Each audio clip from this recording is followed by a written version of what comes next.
지난주에는 70년 동안 적대 관계에 있던 미국과 북한이 싱가포르에서 정상이 만나 회담을 했습니다.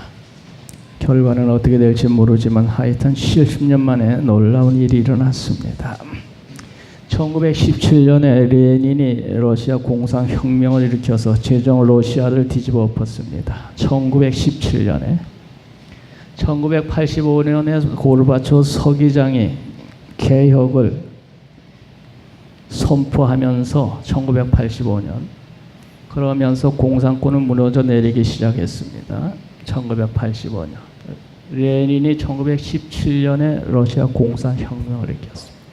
1985년부터 고르바초프가 정치 개혁을 선포하면서 공산권이 무너져 내려서 89년도에 동독이 무너지고 동서독이 통일이 돼서 89년에 그리고 동독 여자 메리 켈이 지금 13년 동안을 동독 여자인데 총독 통일 도국에 지금 총리를 13년째 하고 있어. 앞으로 16년을 할 사람이에요. 4연임을 해가지고 1917년에 러시아 혁명 공산혁명이 일어났고 1985년부터 공산당이 무너지기 시작해서 그럼 몇 년입니까? 17년 85, 6, 7, 8, 9 몇 년이에요? 17년에서 87년까지 하면 70년이죠. 그 다음에 소련이라고 하는 이 연방공화국, 소련의 연방공화국이 1922년도에 창설이 됐어요. 러시아가 무너지고 1922년도에 소련이라고 하는 소련 연방국이 됐어요. 그런데 소련 연방국이 1991년에 해체됐어요. 1991년. 22년에 창설된 소련이 91년에 해체됐으니까 몇 년입니까? 그게 70년이에요. 70년. 레닌이 공산혁명을 일으키고 무너져 내리기 시작한 것이 70여 년이고 소련이라는 나라가 창설되고 해체된 것이 70년이에요. 한반도가 분단된 지 70년이 되는 해에 남북 정상이 만나고 북미 정상이 만났어요. 이스라엘 백성이 바벨론 포로로 잡혀가서 70년 만에 고국으로 돌아왔어요. 70년 만에. 과거에 역사하시는 하나님 70년 만에 이스라엘 백성을 바벨론 포로에서 가나안 땅 이스라엘 땅 조국으로 돌아오게 하신 하나님께서 지금 70년 되는 이 기간에 놀라운 세계 역사를 지금 일으키고 있다. 그 하나님께서 과거에 역사하시던 하나님이 지금도 이 역사를 주장하고 계시는 그런 하나님인 줄 믿습니다. 하나님이 지금 이 세계 역사를 움직이고 주장하고 계신 거예요. 그런데 70년이라고 하는 그 숫자에 우리들이 좀 관심을 갖는 게 좋아요. 바벨론 포로 70년 만에 이스라엘 백성이 해방받았는데 지금 이 70년 만에 지금부터 70년 전으로 거슬러 올라가서 지금 남북에 분단되고 소련 공산당의 혁명을 일으켜서 70년 후에 어떤 일이 일어났느냐. 이것을 보면 70년이라고 하는 역사, 성경에는 역사가 지금 현재도 역사하고 있구나. 하나님께서 70년이라고 하는 숫자 거기 따라서 역사하신다는 걸 알 수가 있어요. 오늘 본문 말씀은 느부갓네살이라고 하는 바벨론 나라의 왕이 된 후 2년째 되는 해에 침상에서 앞으로 장래가 어떻게 될 건가 장래를 생각하다가 잠이 들었는데 꿈을 꾼 거예요. 바벨론이라고 하는 전 세계를 다스리는 이 나라의 왕이 된 지 2년째 되는 해에 침상에 앉아서 장래가 어떻게 될까를 생각하다가 잠이 들었는데 그 잠든 사이에 꿈을 꾼 거예요. 그런데 그 꿈을 꿨는데 너무나도 이상한 꿈이었어요. 그런데 너무나도 이상한 꿈인데 깨어난 후에 그 꿈을 잊어버렸는데 남은 건 뭐만 남았냐면 참으로 놀랍고 신기한 꿈이었다. 요것만 남은 거예요. 참으로 놀라운 꿈이었다고 하는 그것만 남고 내용은 몰라. 그래서 왕의 명령을 내려서 꿈 해석하는 사람, 점쟁이, 무당 모든 사람들을 불러서 내가 이상한 꿈을 꿨는데 그 꿈을 잊어버렸는데 그 꿈을 찾아내어서 내게 해석을 해라 이렇게 명령을 내렸어요.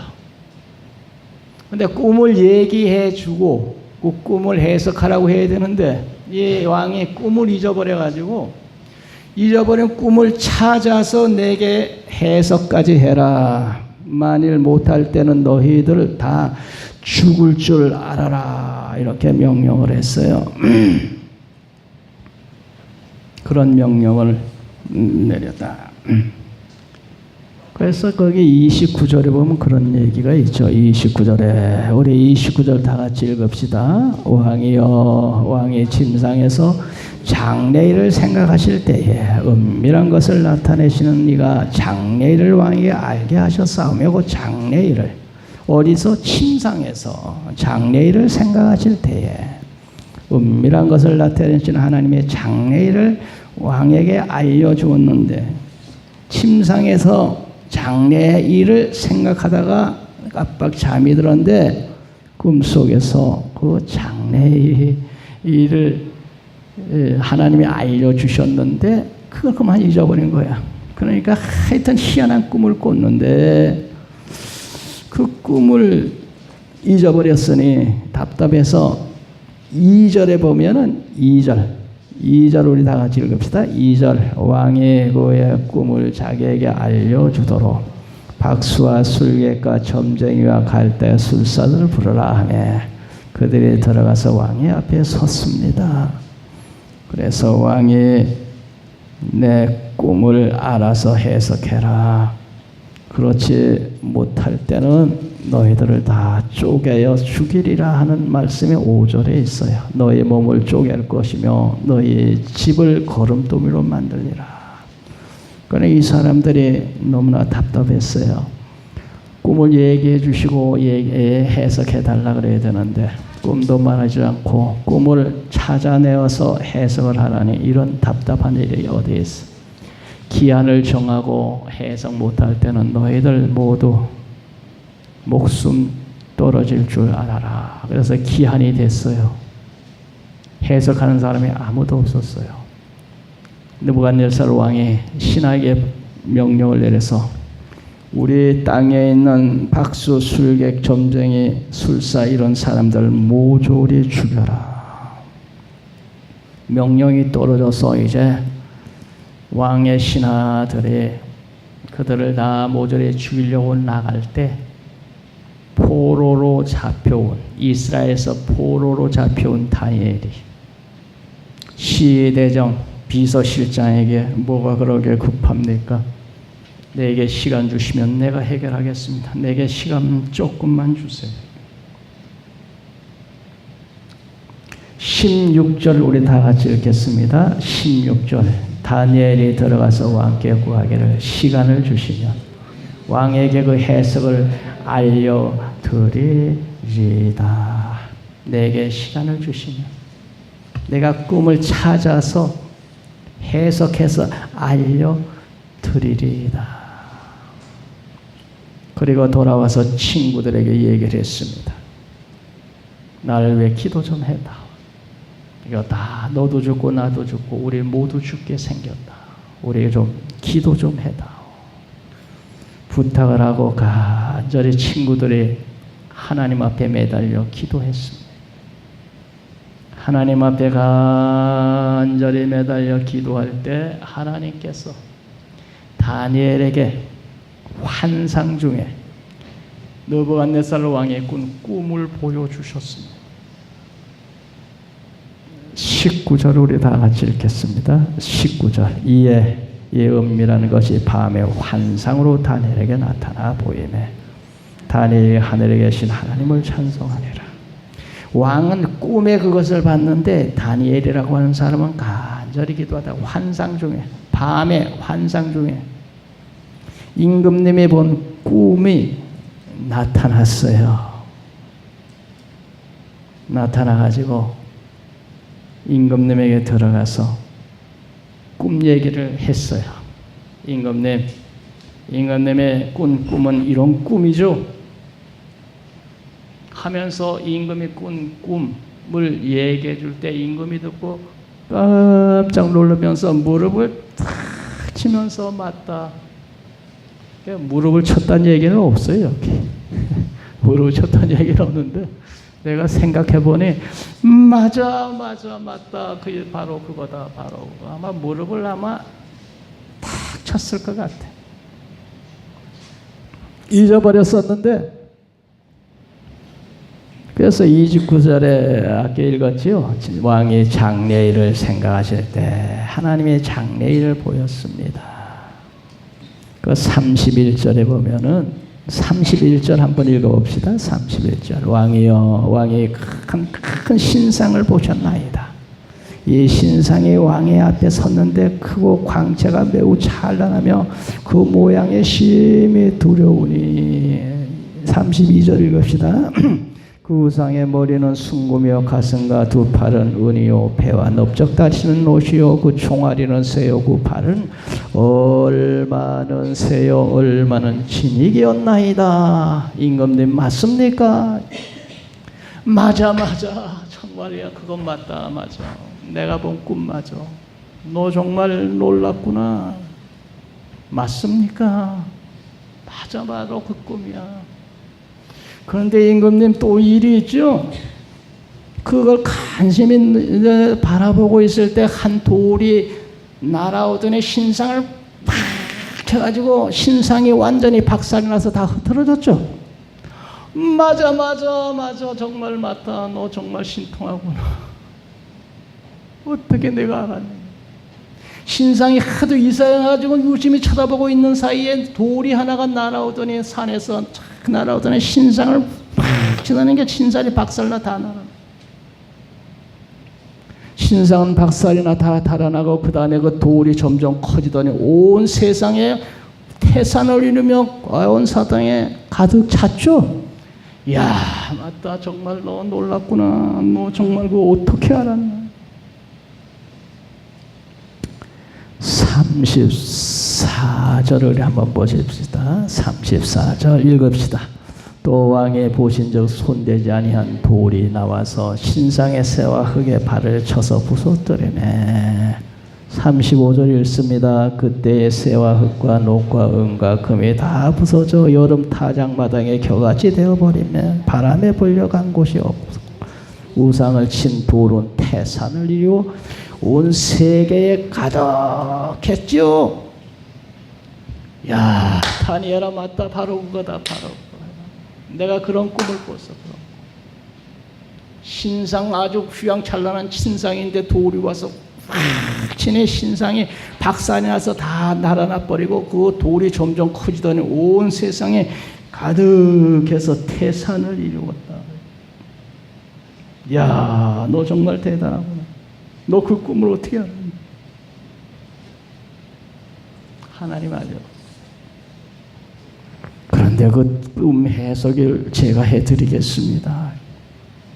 그게 무슨 꿈인지 아십니까? 그 꿈은 이렇습니다. 38절을 다 같이 읽습니다. 38절 사람들과 들짐승과 공중의 새들 어느 곳에 있는 것을 막론하고 그것들을 왕의 손에 넘기사 다 다스리게 하셨어요. 왕은 곧 그 금머리 그 신상의 머리가 금으로 되어 있는데 왕은 그 금머리요 왕의 금머리 느부갓네살 왕이 그 금머리가 느부갓네살 왕을 상징하는 거예요.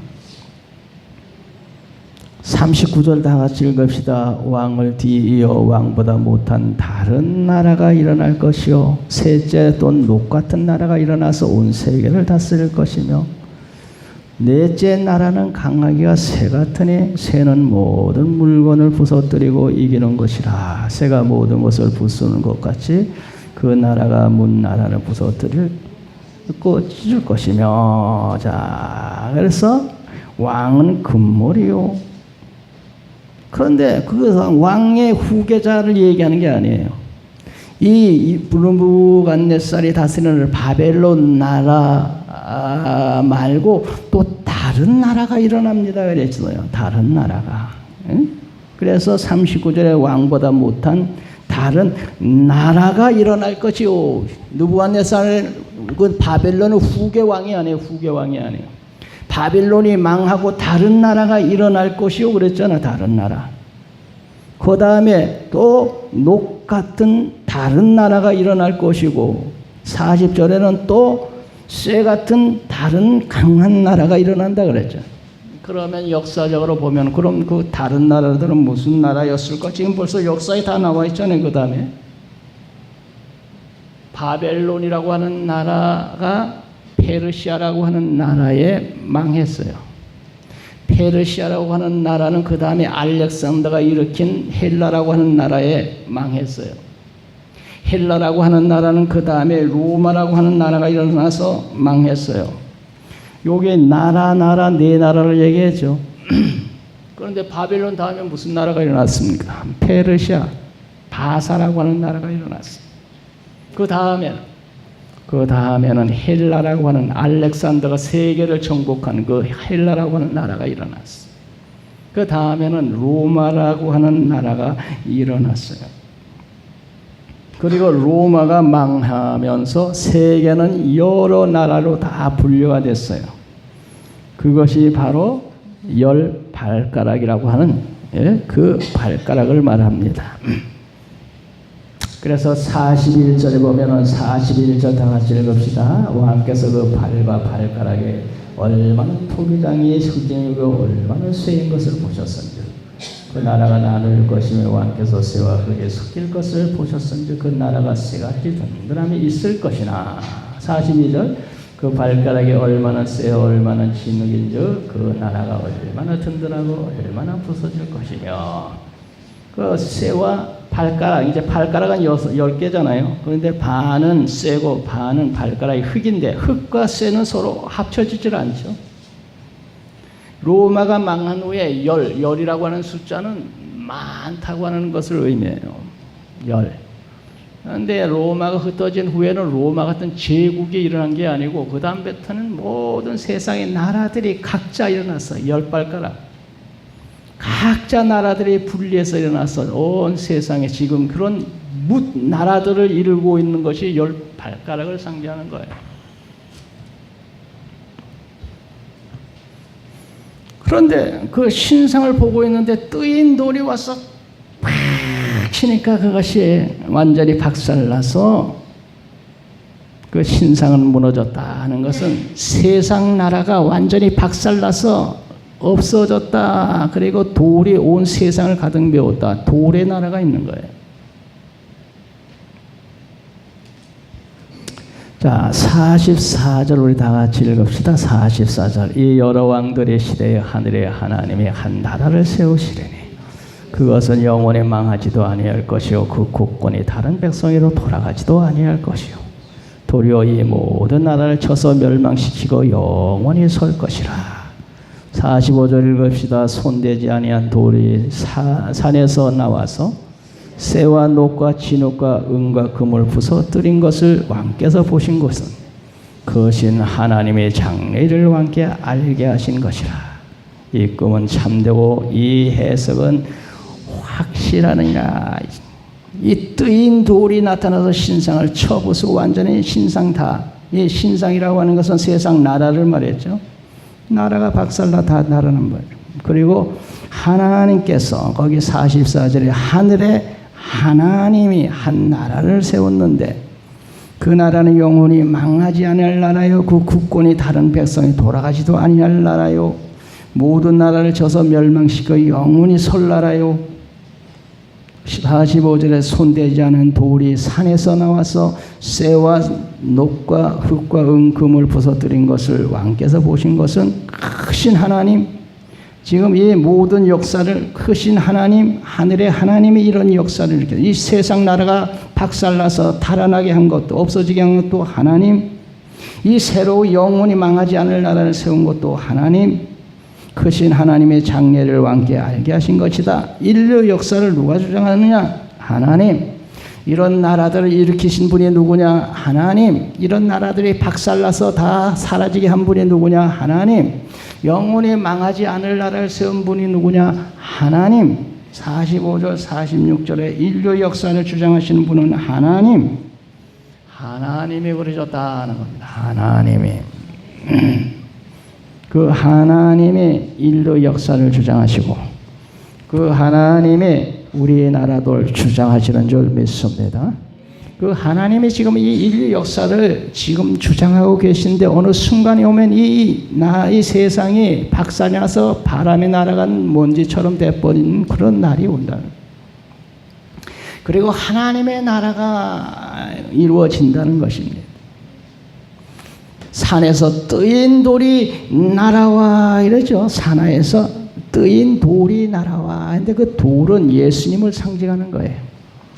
우리 예수님 돌의 비유가 됐습니다. 베드로전서 2장 6절 보라 내가 택한 보배로운 머릿돌을 시온에 두노니 시온에 있는 머릿돌을 믿는 자는 부끄러움을 당하지 아니하고 그 돌을 보배로운 돌을 믿지 않는 자는 멸망받으리라.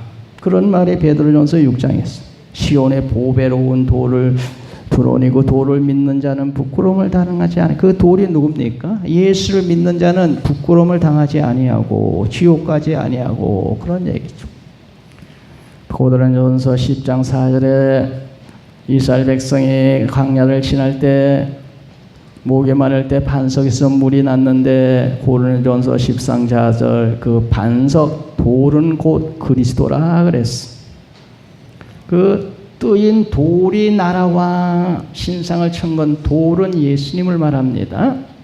그런데 그 돌이 어디서 날아왔느냐 하면 산에서부터 날아와. 45절을 보면은 45절 손대지 않은 돌이 산에서 나와서 그랬죠. 어디서 오지? 출처가 어디냐? 산입니다. 시편 121편 1절에 보면 내가 산을 향하여 눈을 들리라. 나의 도움이 어디서 올고 나의 도움이 천지를 지으신 여호와에게서로다. 산은 성전이 있는 산을 말하는데 성전이라는 것은 하나님을 상징하는 겁니다. 이 손대지 않은 돌이 산에서 나왔다는 것은 하나님께로부터 나와서 이런 얘기예요. 산을 향하여 눈을 들리라. 나의 도움이 어디서 올고 나의 도움이 천지를 지으신 여호와가 사는 여호와를 상징하는.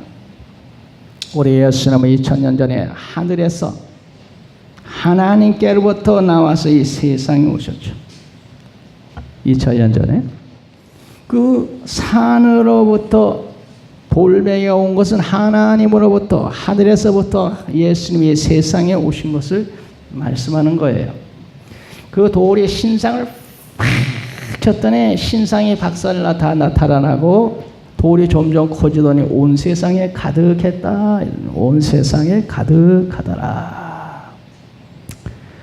35절 다 같이 한번 읽습니다. 35절 그때의 새와 흙과 녹과 은과 금이 다 부서져 여름 타작마당에 겨같이 되어 바람에 불려간 곳이 없고 우상을 친 돌은 태산을 이루어 온 세상에 그 돌이 그 돌이 점점 커지더니 온 세상에 가득했다. 돌이 예수님인데 돌이 예수님을 상징하는데 돌이 온 세상. 예수님이 그럼 온 세상에 가정했다는 얘기잖아요. 무슨 얘기예요?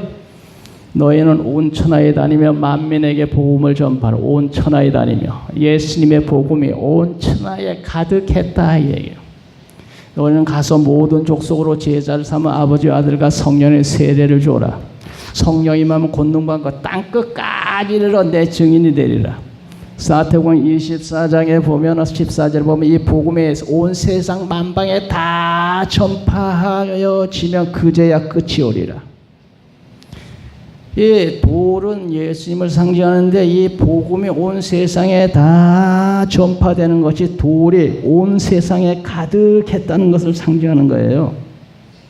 그 친돌이 태산을 이루고 세계에 가득했다니. 세계에 예수님의 복음 하늘에서 오신 예수님은 유대 땅 베들레헴의 조그만 마을에서 났는데 그 복음이 세상에 전파돼서 온 세상에 복음이 지금 전파되지 않은 곳이요 온 세상에 복음이 가득하죠. 돌이 세상에 가득했다는 건 주의 복음이 온 세상에 가득히 전파되었다. 그 전파된 복음 세상 끝까지 완전히 전파되면 주님이 오신다 그랬어. 우리 예수님이 세상에 오셔서 외친 말씀, 세계 알아 천국이 가까웠느니라. 그리고 예수님은 내가 성령을 힘입어 하나님의 성령을 힘입어 귀신을 쫓아낸 것이면 이미 하늘나라가 이 땅에 임했다. 마태복음 12장 28절 내가 하나님의 성령을 힘입어 귀신을 쫓아내는 것이면 하나님의 나라가 이미 너에게 임했는데 이 하나님의 나라가 임한 이 나라가 점점 커져가지고 온 세상에 다 전파되면서 온 세상에 천국에 가득히 전파되고 예수님이 전파된 태산을 이루고 그리고 예수님이 하늘나라 가신 예수님이 세상에 다시 오시면 세상 나라가 우리 주님의 나라가 되어서 주님이 다시는 세상이 되는 겁니다. 할렐루야. 계시록 11장 15절 세상 나라가 우리의 주와 그의 그리스도 나라가 되어 그가 세세토록 왕노를 다스리리라. 세상 나라. 이 신상은 세상 나라를 하는데 이 나라가 박살이 나고 우리 예수님이 다스리는 나라가 되어서 그가 세세토록 왕노를 하리라 하셨는데 세세토록 왕노를 하는 건 예수님은 죽지 않으니까 세세토록 왕노를 하는 거야. 이 왕들은 세세토록 하고 싶어도 죽으니까 못해. 부활하신 예수님은 영원히 살아계시니까 세세토록 왕노를 하고 그 주님이 다스리는 하늘나라는 영원하고 다른 다시 망하지 않는 나라가 될 것이요 그 왕권은 다른 이에게는 넘어가지도 않을 것이다. 그런데 이 돌이 와서 막 쳤는데 그때가 언제냐? 그 예수님이 로마 식민지 시대에 주전 67년에 로마라고 하는 나라가 섰는데 우리 예수님이 오시기 전 67년 전에 로마 나라가 섰고 67년 후에 로마 시대에 예수님이 베들레헴에 태어났죠. 예수님이 태어난 그때가 세상에 하나님의 돌이 세상에 와서 탁 친 거야. 로마 시대. 전대 다 박살이 다 날아갔다 그랬죠. 이 돌이 점점 커지면서 이 복음이 온 세계에 다 전파되고 주님이 다시 오실 때 이 세상이 완전히 불에 타서 없어진다고 성경이 말씀하고 있잖아요. 이 세상에 불에 타서 다 없어 사라지고 그 다음에 주님의 나라가 완성이 된다 그러잖아요. 완성. 인류 역사를 누가 주장하느냐? 우리 하나님이 과거에도 하나님이 주장하셨고 지금도 하나님이 주장하신다. 그 주장하시는 하나님께서 이 대한민국도 하나님은 다스리고 주장하고 계신다 하는 것입니다. 할렐루야. 그 하나님께서 이 나라를 바로 잘 다스리고 복된 나라로 안전한 나라로 우리 하나님이 지켜주시고 다스려 주도록 우리가 나라를 위해 기도해야 되겠습니다. 지난주에 선거를 했는데 아주 놀라운 일이 일어났습니다. 초유의 사태가 일어났습니다. 기가 막힌 일이 일어났습니다. 누가 그렇게 했을까? 그것도 하나님이 하신 것입니다. 하나님이 그런 역사를 일으킨 거예요. 왜 그랬을까? 우리들이 이제 세월이 지나면 또 알게 될 거예요. 왜 그러셨는지. 하나님이 한국의 역사도 주장하시는데 이 한국을 하나님께서 지켜 보호하여 주시고 하나님 마음대로 믿고 잘 살 수 있는 그런 나라로 하나님이 이 나라를 이루어 주시도록 오늘 우리들은 기도해야 되겠습니다. 우리들은 이 나라를 위해서. 그리고 우리는 하나님의 백성들입니다. 우리 하나님을 사랑하고 이 하늘나라가 확장되어 가도록 돌이 커져서 온 세상에 가득해지려면 우리가 복음을 전해야 돼. 복음이 계속 전파되어 가서 결국에는 땅끝까지 이르러 복음이 전파되고 온 세상이 예수로 가득히 차고 전파되면 그제서 우리 주님이 이 세상에 오시는데, 그때는 이 세상이 완전히 사라지고 주님의 나라가 오시는 겁니다. 주님의 나라가 이루어지는 겁니다. 할렐루야. 그래서 신상을 돌멩이가 확진히 다 날아가 버리고 돌은 태산을 이루고, 그 로마 시대에 우리 예수님이 땅에 오신 것이 돌이 세상에 와서 탁 부딪힌 거예요. 그리고 그 돌이 점점 커진 건 복음이 전파되어서 온 세상 가득히 전파된 거예요. 세상 끝날에 예수님 다시 오실 때는 이 세상은 정말로 가루처럼 흩어지고 사라져 없어버리고 불에 타서 없어져 버리고 하나님의 나라가 이 땅에 완벽하게 이루어집니다. 우리는 그 나라에서 우리 주님 모시고 영원히 살게 될 줄로 믿습니다. 그 나라를 위해서 우리들이 복음을 전해야 되고 그 나라 확장에 힘을 써야 됩니다. 온 세상을 다스리는 우리 하나님, 하나님을 우리들은 사랑해야 됩니다. 내 마음을 다하고 뜻을 다하고 힘을 다하여 인류 역사를 주장하시는 하나님, 우리나라를 다스리시는 이 하나님 힘을 다하여 사랑하고 그 말씀 순종하며 그가 이 땅에 보내신 돌이신 예수 그리스도를 증거하며 우리들의 하나님의 충성된 백성으로 살아야 되겠습니다.